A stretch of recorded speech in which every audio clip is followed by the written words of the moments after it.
Bonjour, mon nom est Florence. Tu dois probablement connaître le jeu Bataille navale.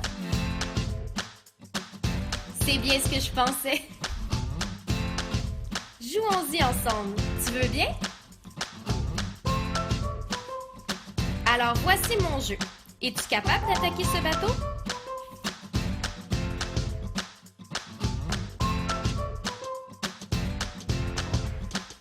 Impossible, n'est-ce pas? En effet, il nous manque des coordonnées pour pouvoir trouver la position des bateaux.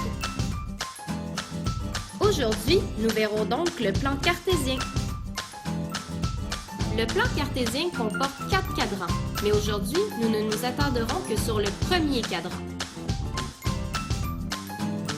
Le plan cartésien est composé de 2 axes, l'axe des X et l'axe des Y. L'axe des X se nomme l'axe des abscisses et l'axe des Y se nomme l'axe des ordonnées.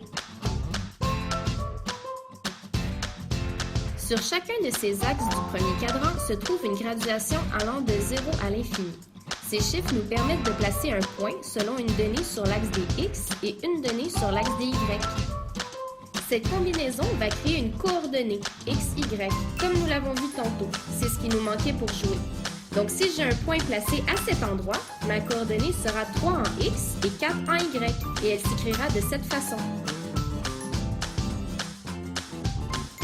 N'oublie pas, pour bien écrire une coordonnée, tu dois utiliser des parenthèses et mettre ta donnée en X en premier et ta donnée en Y en dernier.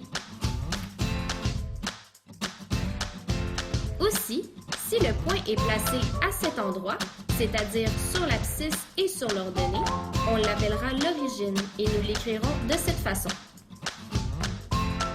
Faisons un dernier exemple pour voir si tu as bien compris. Quelle sera la coordonnée du point sur le graphique et comment vas-tu l'écrire?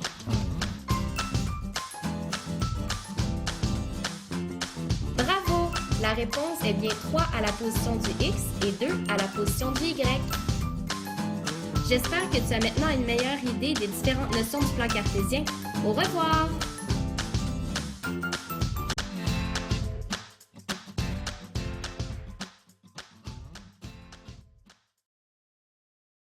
Created using Powtoon.